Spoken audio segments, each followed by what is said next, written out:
Since the original Xperia Z, Sony has really been stepping up its game, but will its latest flagship be enough to take down the other Android titans like Samsung and HTC? This is Ed from TechSource, and let's unbox this and find out.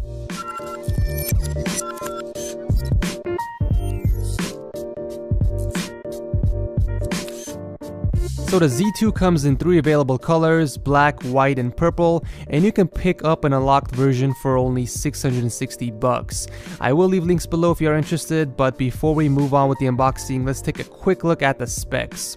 The Z2 comes rocking a Snapdragon 801 chip running a 2.3 GHz quad-core processor, along with an Adreno 330 graphics processor.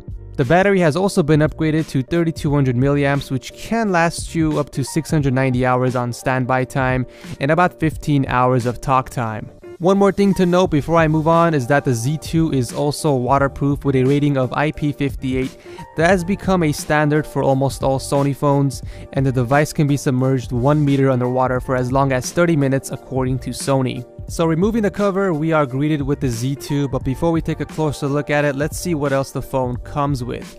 So they included a standard USB charging brick and earphones. It's good to see that Sony threw in some earphones.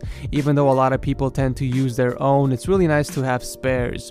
Even though there is no volume control, you can accept calls because it has a built-in microphone. Lastly, they included the micro USB cable for charging and transferring files, along with some warranty info and paperwork. Since the phone is waterproof and dust resistant, there are flaps that cover the ports on the phone.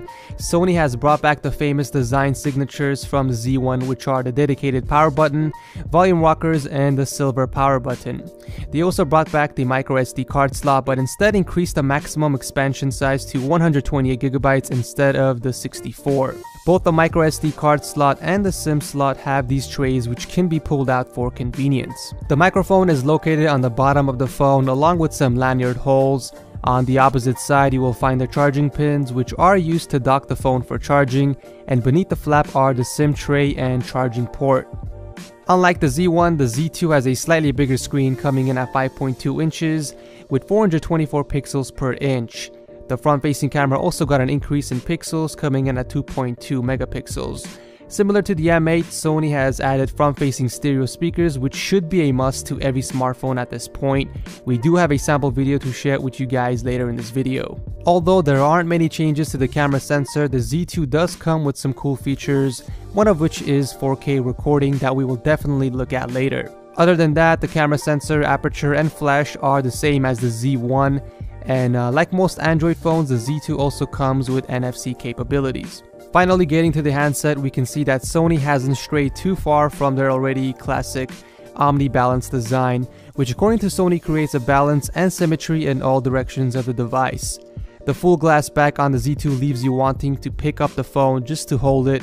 That combined with its metal skeleton makes this device one of the most premium Android handsets out there, right along with the HTC One M8. The 1080p Full HD triluminous display dwarfs the front of the device. One thing to note here is that Sony's been known for their bad smartphone displays, but this one is supposed to be a turn in the right direction, and from first glance it does look really good. The blacks look deep and the screen is very vibrant, definitely a competitor for the best screens out there currently.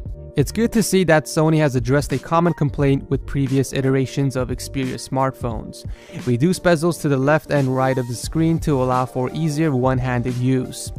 Here is a sample video comparing the speakers on the Z2 to the speakers on the M8. You guys can be the judge here. It's just a flag. Alright, laundry, sheriff.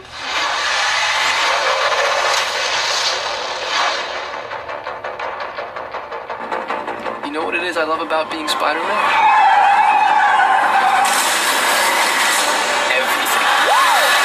Watch out! You okay? Spider-Man. Yeah, I know. Costume gives it away, huh, Max? How do you know my name? Your badge. Oscorp. Nobody knows my name. I'm a nobody. Hey, lick that. You're my eyes and ears out here. I'll see you out there.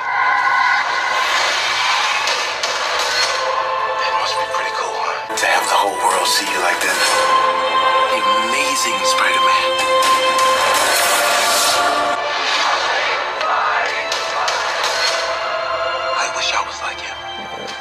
As you can hear, the results are actually pretty impressive compared to the HTC One M8, however it still falls short but not by that much. Jumping around the UI a little bit here, we can see that the skin has not really changed that much over the years, which isn't necessarily a bad thing. It does, however, feel a little bit snappier than the past versions of the software. You do have an easy access to Google Now from the home key, which is nice to see. The software is not stock, but does add some great value. I definitely see myself using this more than a phone running TouchWiz. So taking a closer look at the phone's 20.7 megapixel sensor, we can see that Sony has included all these special modes, which we will take a closer look at in another video. But one thing to note here is the 4K video option. The camera does look very promising, and we will definitely have to take a closer look at the Z2 camera in a later video, where we are going to put it up against phones like the Galaxy S5, iPhone 5s and the M8 to see where it stands, but for now, we are left impressed with the quality sensor outputs. I am left at the end of this unboxing satisfied. It might not be a major update over the Z1, but it does improve on everything Sony was criticized on with the Z1.